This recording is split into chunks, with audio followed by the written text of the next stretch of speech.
कहानी की शुरुआत में हमें दिखाया जाता है कि बहुत समय पहले इंसान और ट्रोल्स शांति से रहते थे। फिर ईसाई धर्म यूरोप में फैल गया और यह पुरानी पौराणिक कहानियों को पसंद नहीं करता था। नॉर्वे के राजा ओलाफ ने अपने सैनिकों को गुफाओं से ट्रोल्स को खींचकर धूप में लाने का आदेश दिया, जिससे वे सब पत्थर में बदल गए। सैनिक देश भर में हर उस ट्रोल को मारने के लिए गए जिसे वे ढूंढ सकते थे, और जल्द ही ट्रोल्स चर्च की घंटियों जैसे ईसाई प्रतीकों से डरने लगे। इस नरसंहार से देश में एक भी ट्रोल नहीं बचा। यह कहानी एक छोटी लड़की को उसके पिता ने सोने से पहले सुनाई थी, जिसने उसे बाद में जीवाश्म विज्ञानी बनने के लिए प्रेरित किया। 30 साल बाद जोटोनी मैन पहाड़ों में एक रहस्यमय आदमी एक केबिन में आता है। जैसे ही वह चारों ओर देखता है, नोरा उस पर कूद पड़ती है, उसे पीटना शुरू कर देती है और यहाँ तक कि चाकू मारने की तैयारी भी करती है। हालांकि वह रुक जाती है जब उसे एहसास होता है कि यह उसका साथी एंड्रियस है। वह नोटिस करता है कि मेज पर पौराणिक कथाओं की कई किताबें हैं और पूछता है कि वह किस तरह का शोध कर रही है, लेकिन वह इस बारे में बात करने से मना कर देती है। एंड्रियस नोरा की मदद लेने आया है क्योंकि 3 साल पहले उसके ज्ञान ने सेना को पहाड़ों में पाए गए एक विशाल ट्रोल को हराने में मदद की थी। वह ट्रोल आयोग का भी हिस्सा थी, लेकिन उसने तब छोड़ दिया जब उसे एहसास हुआ कि नई सरकार पिछली भ्रष्ट सरकार से अलग नहीं थी। अब उसके पास महल से सुरक्षात्मक आदेश है। अपनी चीजों के बीच वह अपनी किताब ढूंढता है और नोरा उसे अपने पिता को समर्पित करने के लिए धन्यवाद देती है, जिनकी मृत्यु पिछले ट्रोल हमले के दौरान हुई थी। एंड्रियास बताता है कि उसके पिता उसे वह देखना पसंद करते जो उसे मिला है, और नोरा आखिरकार उसके साथ जाने के लिए सहमत हो जाती है। हेलीकॉप्टर की सवारी के दौरान एंड्रियास नोरा से एक कॉन्फिडेंशियल एग्रीमेंट पर हस्ताक्षर करने को कहता है। अपने नाम के बजाय वह टाइनी ट्रॉली मॉली लिखती है। वे मॉड पावर स्टेशन पहुंचते हैं और प्रोफेसर मुलर और वांगले से मिलते हैं, जो पिछले ट्रोल हमले के दौरान भी थे। प्रोफेसर नोरा को एक सुरंग से नीचे ले जाते हैं, जबकि उसे द्वितीय विश्व युद्ध के दौरान सहयोगी तोड़फोड़ अभियानों के बारे में बताते हैं। उन्होंने दावा किया कि यह पहला परमाणु बम विकसित करने की दौड़ थी, लेकिन यह वास्तव में एक विशाल ट्रोल को खोजने का एक बहाना था जो अब नोरा की आंखों के सामने दिखाई देता है। कई वैज्ञानिक इस ट्रोल पर शोध कर रहे हैं और सुरक्षा के लिए उसके चारों ओर यूवी रोशनी लगाई गई है। प्रोजेक्ट लीडर और इवोल्यूशनरी बायोलॉजिस्ट मैरियन अपना परिचय देती है और बताती है कि वह नहीं चाहती थी कि नोरा इसमें शामिल हो। एंड्रियास बताता है कि प्रोजेक्ट कोई प्रगति नहीं कर रहा था और इसे बंद कर दिया जाएगा, इसलिए उसे नोरा को लाना पड़ा। मैरियन बताती है कि ट्रोल हाइबरनेटिंग में है और जीवन का एकमात्र संकेत पल्स है, लेकिन उसके डीएनए में इंसानों की तुलना में पौधों के साथ अधिक समानता है। फिर एंड्रियास नोरा को एक कार्यालय में ले जाता है जहां वे सिग्रीड से मिलते हैं, जो उनके पिछले साहसिक कार्य का भी हिस्सा थी। एंड्रियास और सिग्रीड एक साथ हो गए हैं और अब वह गर्भवती है। इस कमरे में ट्रोल्स के बारे में हजारों प्राचीन ग्रंथ हैं, जिसमें वर्ष 1030 से ओलाफ का मूल ट्रोल कानून भी शामिल है। एक हिस्सा गायब है, लेकिन ऐसा प्रतीत होता है कि यह ट्रोल्स को उसकी भूमि से निकालता है। समूह चिंतित है कि देश में और ट्रोल्स छिपे हो सकते हैं और वे एक और हमले की स्थिति में तैयार रहना चाहते हैं, इसलिए उन्हें नोरा की मदद की जरूरत है। रात को नोरा अकेले उस कमरे में गई, लिफ्ट से सबसे ऊपर पहुंची। ट्रोल सो रहा था। नोरा ने धीरे से उसकी नाक छुई और बचपन की धुन गुनगुनाई। कुछ देर कुछ नहीं हुआ। नोरा उदास होकर जाने लगी। तभी कंप्यूटर बीप किया। जैसे ही ट्रोल हिलना शुरू करता है, समूह कमरे में दौड़ता है, केवल यह पता लगाने के लिए कि वह जंजीरों से बंधा हुआ है। मुलर गार्ड को यूवी रोशनी को सक्रिय करने का आदेश देता है, लेकिन मैरियन ट्रोल को मारना नहीं चाहती, इसलिए वह नियंत्रणों पर कॉफी गिरा देती है। मशीन में चिंगारी निकलती है और रोशनी काम करना बंद कर देती है। जबकि नोरा लिफ्ट में चली जाती है, इमारत में हर कोई घबरा जाता है और भाग जाता है। ट्रोल जंजीरों को तोड़ता है और लिफ्ट को मारता है, जिससे केबिन उड़ जाता है। नोरा कसकर पकड़ लेती है और जब लिफ्ट जमीन पर फिसलती है तो बचने में कामयाब हो जाती है। हालांकि एंड्रियास को इसे खोलना पड़ता है और उसकी मदद करनी पड़ती है। मुलर अपने पास एक ट्रोल नमूना लुढ़कते हुए देखता है और भागने से पहले इसे लेता है। वह यून प्रयोगशाला के माध्यम से आगे बढ़ता है और वांगले पर कदम रखता है, जिससे उसकी तुरंत मृत्यु हो जाती है। एंड्रियास और नोरा सीढ़ियों पर सिग्रीड और मैरियन के साथ शामिल हो जाते हैं और भागने के लिए आपातकालीन निकास की ओर भागते हैं। उसी क्षण यून बाहर निकलने के लिए इमारत को नष्ट कर देता है और जाने से पहले 1 सेकंड के लिए समूह को देखता है। कुछ देर बाद एक हेलीकॉप्टर टीम को रिगे में एक वायुसेना बेस पर ले जाता है, जहां वे अपने पिछले साहसिक कार्य के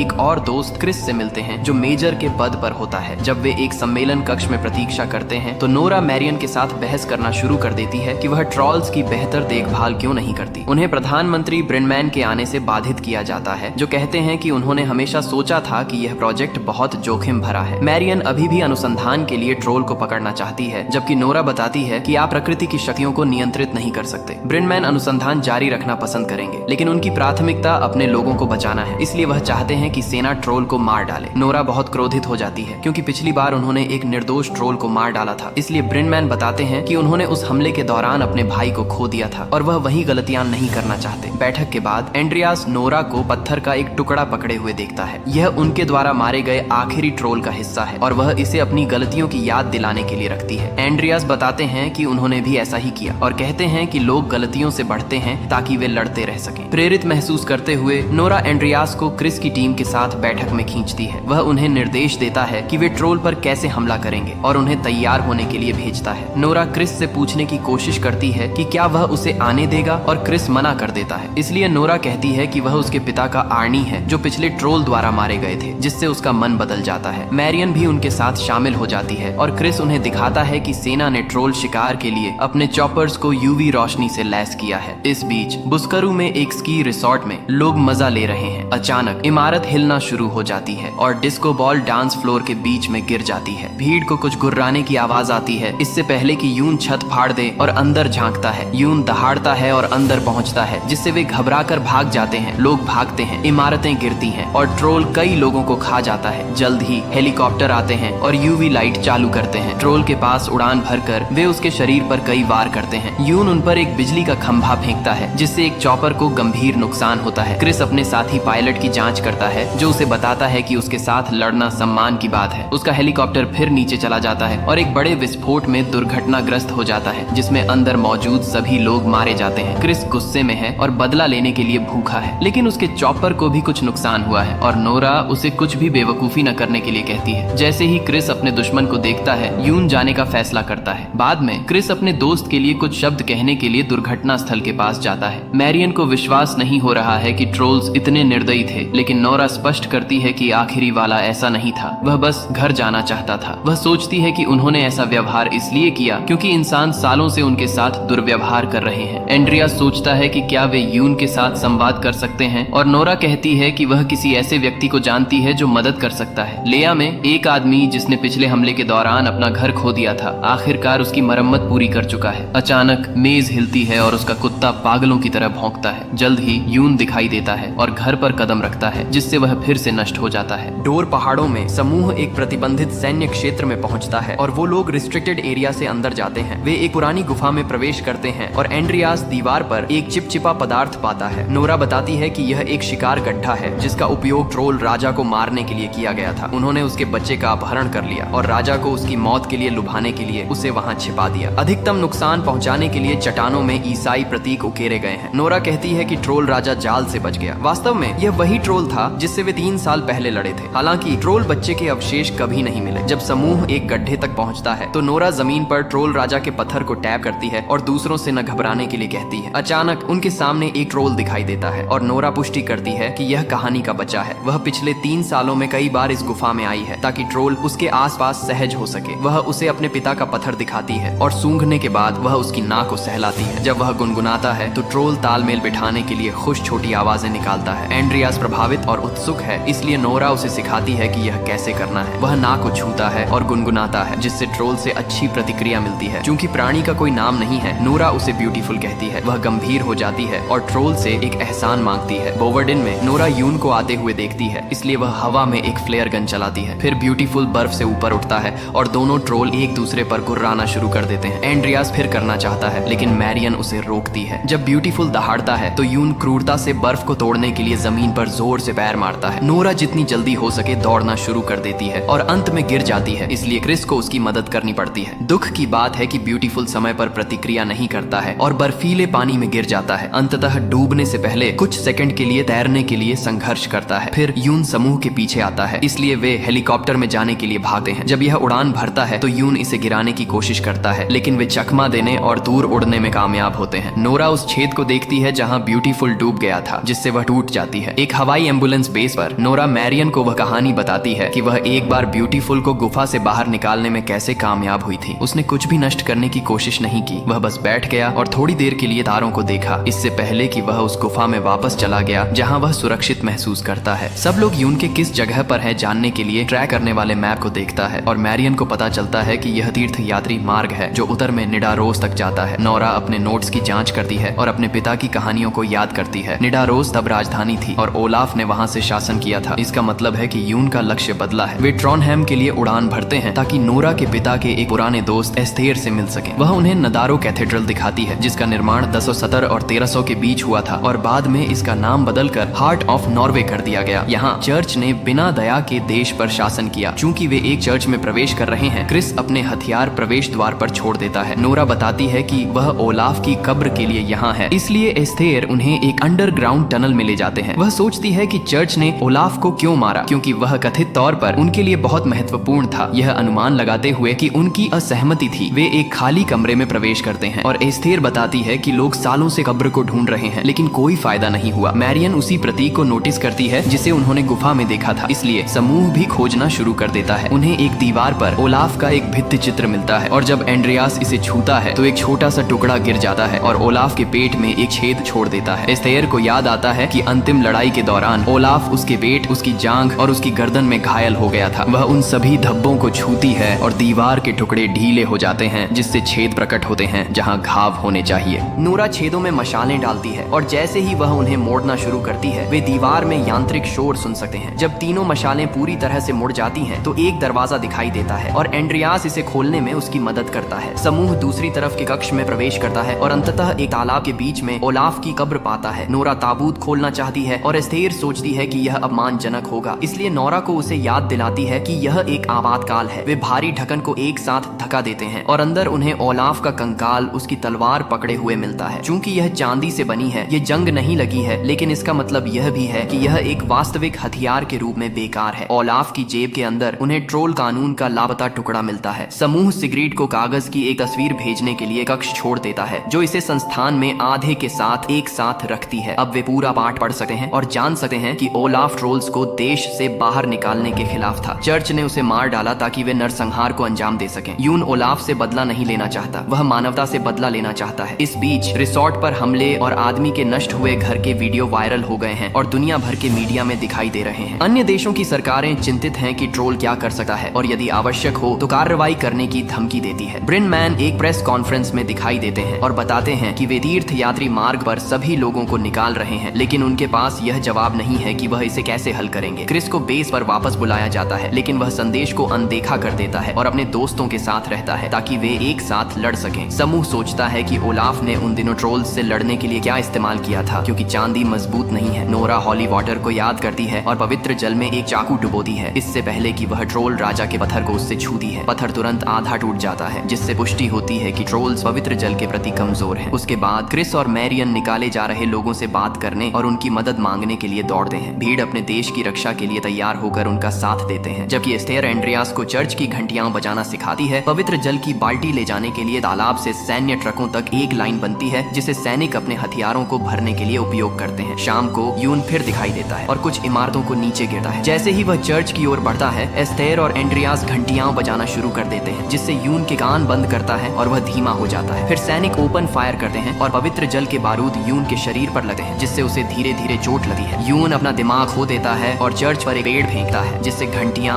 नष्ट हो जाती है। एंड्रियास और एस्थेर घायल होने से पहले भागने में कामयाब हो जाते हैं। सैनिक शूटिंग करते रहते हैं, लेकिन पवित्र जल से होने वाला नुकसान उतना प्रभावी नहीं है जितना उन्होंने उम्मीद की थी और यून आगे बढ़ता रहता है। क्रिस उन विस्फोटकों की लाइन को उड़ा देता है जिन्हें उन्होंने जमीन पर बिछाए थे। इस बार ट्रोल घायल था, लेकिन ट्रोल अभी भी जीवित है। सब दौड़ना शुरू कर देता है जैसे ही यून उनके लिए आता है, लेकिन जब वह एक दहाड़ सुनते हैं तो वह रुक जाते हैं। सभी लोग शॉक हो जाते हैं। ब्यूटीफुल वापस आ गया है और लड़ने के लिए तैयार है। दोनों ट्रोल नदी में उतरते हैं और जबरदस्त ताकत के साथ लड़ना शुरू कर देते हैं। यून ब्यूटीफुल को काफी क्रूरता से मुक्का मारने और उसे पुल पर फेंकने में कामयाब होता है, जिससे संरचना नष्ट हो जाती है और ट्रोल पानी में गिर जाता है। नोरा अपने दोस्त की मदद करने के लिए बेताब है, लेकिन उसे नहीं पता कि क्या करना है। मैरियन को याद आता है कि यून का एक पल्स है, इसलिए वह सोचती है कि उन्हें अंदर से उस पर हमला करना चाहिए ताकि पवित्र जल उसके दिल को नष्ट कर सके। उनके पास केवल एक बम बचा है, इसलिए उन्हें सावधान रहना होगा। यून ब्यूटीफुल को नदी में पीटना जारी रखता है और भी अधिक नुकसान के लिए हथियारों के रूप में उपयोग करने के लिए संरचनाओं को तोड़ता है। जबकि क्रिस और एंड्रियास चॉपर में जाते हैं, नोरा और मैरियन शूट करने के लिए आगे दौड़ते हैं। इससे ज्यादा नुकसान नहीं होता है, लेकिन कम से कम यह उसे विचलित रखता है। हालांकि ब्यूटीफुल अभी भी अपने दुश्मन के पैर के नीचे पानी में फंसा हुआ है। क्रिस को हेलीकॉप्टर को ट्रोल के चारों ओर उड़ान भरने के लिए मोड़ना पड़ता है और बम बाहर फिसल जाता है। एंड्रियास इसे ठीक समय पर पकड़ने के लिए दौड़ता है, लेकिन डेटोनेटर सड़क पर गिर जाता है और टूट जाता है। इसका मतलब है कि अब बम को फोड़ने का एकमात्र तरीका एक ग्रेनेड है, लेकिन किसी को इसके साथ नीचे जाना होगा। एंड्रियास जानता है कि उसे क्या करना चाहिए, इसलिए वह सिगरेट को अंतिम अलविदा कहता है। हालांकि कनेक्शन समाप्त होने से पहले वे समाप्त हो जाते हैं। उसी क्षण ब्यूटीफुल बेहोश हो जाता है और महिलाओं का गोला बारूद खत्म हो जाता है। मैरियन भाग जाती है, लेकिन नोरा हार मानने से मना कर देती है। फिर हेलीकॉप्टर अंततः यून के सिर तक पहुंचता है और एंड्रियास ग्रेनेड और बम के साथ बाहर कूद जाता है। यून सब कुछ निगल जाता है और ग्रेनेड फट जाता है, जिससे पवित्र जल ट्रोल्स के पूरे शरीर से होकर गुजरता है। उसकी कठोर त्वचा जलना शुरू हो जाती है और दर्द उसे इतना कमजोर कर देता है कि एक ठीक होता हुआ ब्यूटीफुल उसकी छाती तक पहुंच जाता है और उसके दिल को फाड़ देता है। यून का शरीर नदी में विघटित होकर गिर जाता है। कुछ समय बाद चर्च की मरम्मत की जा रही है और एस्थर ओलाफ की असली कहानी सिखाने के लिए एक एग्जीबिशन खोलती है। सिग्रीड को बच्चा हुआ है और क्रिस एक मजेदार चाचा बन जाता है। ब्यूटीफुल को अब पहाड़ों में घूमने की अनुमति है और वह नियमित रूप से नोरा के केबिन का दौरा करता है। इस बीच मुलर उस नमूने पर काम कर रहा है जिसे उसने चुराया था। यह अब एक मिनी ट्रोल में विकसित हो गया है। इसी के साथ मूवी यहीं खत्म होती है। मिलते हैं नेक्स्ट वीडियो में।